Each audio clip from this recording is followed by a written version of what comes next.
Vous ne pensiez tout de même pas que j'allais passer à côté de la MCL 38. Salut tout le monde, j'espère que vous allez bien, j'espère que vous êtes en forme. Aujourd'hui on va parler de McLaren.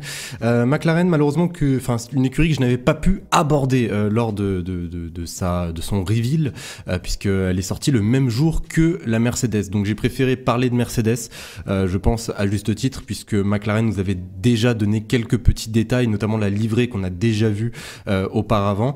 Bien sûr, là on va parler de la partie technique, on va parler des pilotes, on va faire un petit bilan de McLaren puisque pour moi, McLaren ont vraiment une carte à jouer en 2024 et je vais bien sûr vous en parler. Déjà, regardons ensemble la livrée. Je pense que pour la plupart d'entre vous, vous l'avez déjà vu, elle est sortie il y a un mois pratiquement déjà.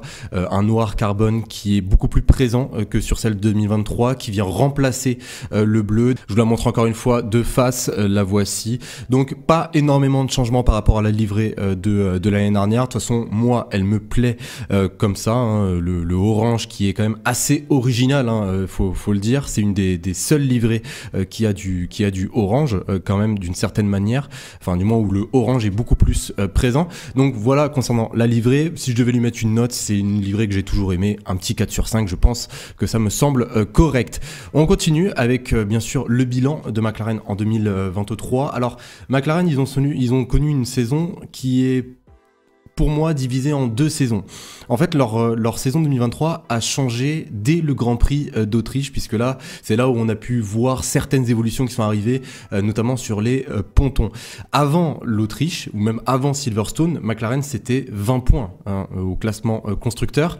Après Silverstone, c'est plus de 250 points, 8 podiums, une course sprint remportée. Vous voyez, c'est un changement radical. C'est pour ça qu'en fait, je peux vous dire que cette saison de McLaren peut être divisée en deux. Mais quand même, ça reste plutôt bon. Une quatrième place au classement constructeur, là où on pensait tous que c'était une dégringolade en début de saison, surtout avec le retour d'Aston Martin qui n'était pas forcément prévu. Eh bien, ils ont quand même réussi à ramener quelques podiums en seconde partie de saison et même une course sprint remportée par Oscar Piastri. Donc là, on est vraiment sur une évolution, je trouve, de la part de McLaren. S'ils restent dans la même optique pour cette saison 2024, ils peuvent, pourquoi pas, essayer d'aller chercher une victoire. La McLaren a eu énormément de qualités comme elle a eu énormément de défauts. Je parle bien sûr de la MCL 60, celle de 2023.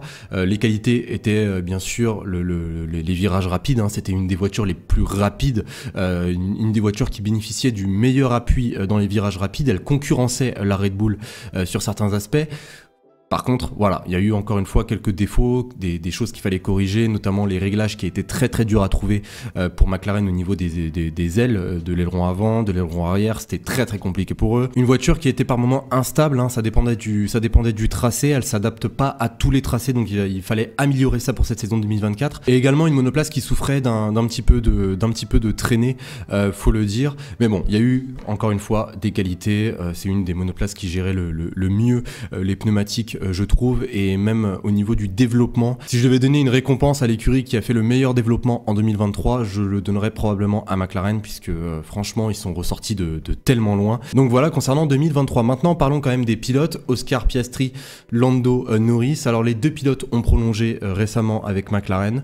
Donc ça, c'est un gage de stabilité qui n'est pas négligeable pour l'écurie. Les deux pilotes sont encore très très jeunes. Lando Norris, il est chez McLaren depuis déjà 5 ans ou 6 ans. Ça fait quand même longtemps que Lando Norris est chez McLaren. Désormais, Lando Norris, il court, on va dire, derrière sa première victoire en Formule 1.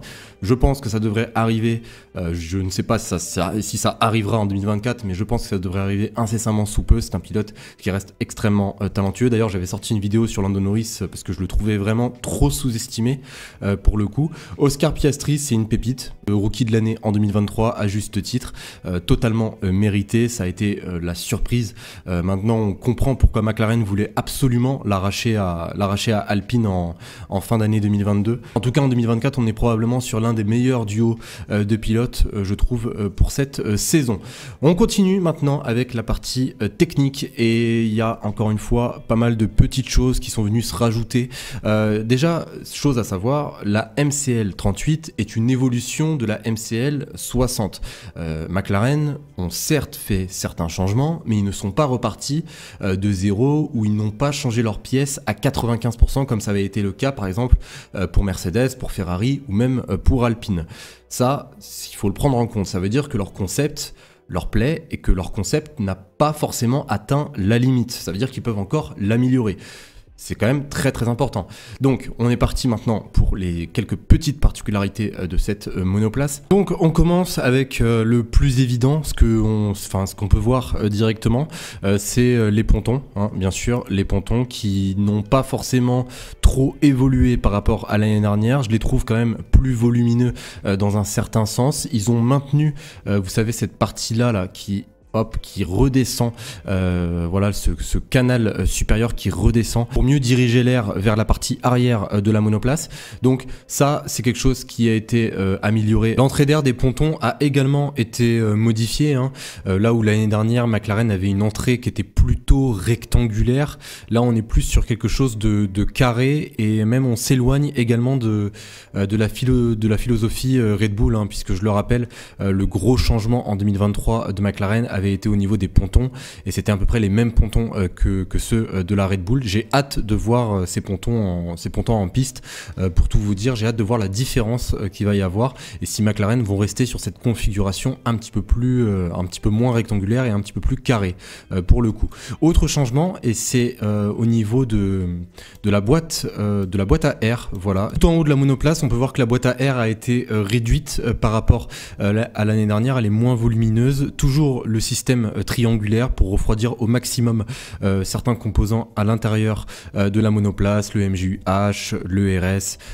C'est quelque chose qui est quand même très très important, on n'en parle pas assez, mais ça permet véritablement de refroidir la monoplace au maximum. Alors il faut pas trop se fier en fait aux images qu'on a pu voir, qui nous ont été données par McLaren, parce que McLaren ont changé énormément de choses. Il y a énormément de détails qui sont venus s'installer sur cette MCL 38 qui n'ont pas été révélés avec ces photos.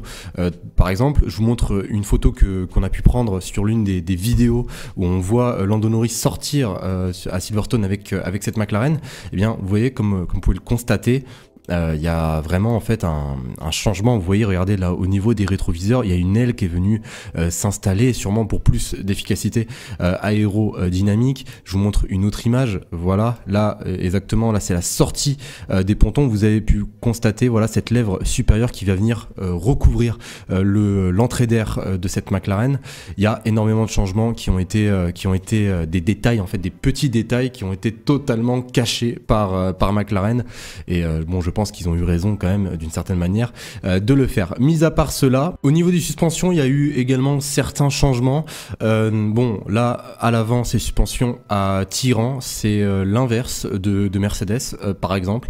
Oui, parce qu'il faut savoir que certes McLaren sont motorisés par Mercedes, mais McLaren prennent très très peu de pièces de Mercedes, comme par exemple là où Aston Martin prennent la boîte de vitesse, les suspensions arrière. McLaren, non, exactement, c'est tout l'inverse. Eux, ils privilégient l'aérodynamique de la monoplace plutôt que la mécanique, on va dire, entre guillemets. Donc là, les suspensions avant sont à tirant. Il y a également des changements qui sont venus s'ajouter à la géométrie de la suspension de cette McLaren, sûrement pour une meilleure gestion des turbulences aérodynamiques à l'avant. On sait très bien que McLaren veulent absolument avoir le plus d'équilibre sur leur monoplace. On peut voir ces changements exactement sur les deux triangles de suspension, le triangle inférieur, le triangle supérieur, qui sont différents quand même de la MCL 60.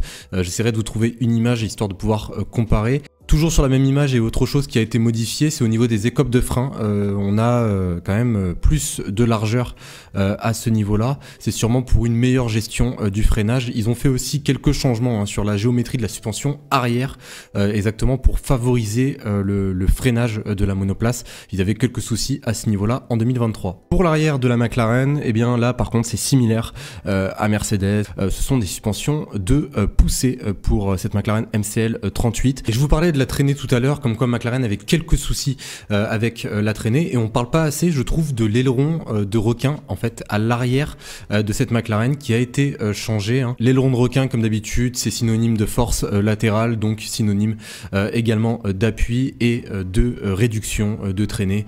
Je pense que à ce niveau-là, je ne vous apprends rien, c'est un aspect ultra important et il a été modifié sur cette MCL 38 par rapport à la MCL 60. Si je peux vous parler très brièvement de l'aileron avant et de l'aileron arrière, il y a un travail qui a été fait quand même sur l'aileron arrière, même sur les suspensions arrière, hein, bien sûr. L'aileron arrière, le travail a plus été fait au niveau du DRS, du fonctionnement du DRS sur cette MCL 38. Et pour l'aileron avant, ça reste le même ADN que celui de la MCL 60. Ils ont repris l'aileron avant de la MCL 60. J'imagine qu'il y aura quand même quelques petites modifications. Le seul problème en fait avec McLaren, c'est que les images sont très peu nombreuses jusqu'à présent. Il va vraiment falloir attendre les essais de pré-saison pour voir tous les changements qui ont pu être apportés à cette voiture. De toute façon, comme je vous l'ai dit hier, on va sûrement faire une grande vidéo avec toutes les nouveautés de toutes les écuries. Ne vous inquiétez pas. En tout cas, je pense que je vous ai cité le plus important sur cette nouvelle McLaren. Si cette MCL 38 reste sur la même lancée que la MCL 60 et que les évolutions qui vont arriver au cours de la saison sont bonnes, eh bien McLaren, je les vois peut-être 3e, 2e au constructeur. Je les vois peut-être même aller chercher une victoire. Bien sûr, il ne faut pas non plus, il faut pas non plus essayer d'appréhender ce qui va se passer. Donc on attendra bien évidemment la piste qui nous donnera encore une fois toutes les réponses à nos questions. Sur ce, eh bien, j'espère que vous avez aimé cette vidéo. On a parlé de McLaren. Je me devais quand même de parler de McLaren. En tout cas, j'espère vraiment que ça vous aura plu. Si c'est le cas, n'oubliez pas de me le faire savoir en laissant votre plus gros pouce, de vous abonner également si ce n'est pas déjà fait. Sur ce, eh bien, je vous souhaite une excellente journée, une excellente soirée. On se retrouve très vite pour une nouvelle vidéo. Salut!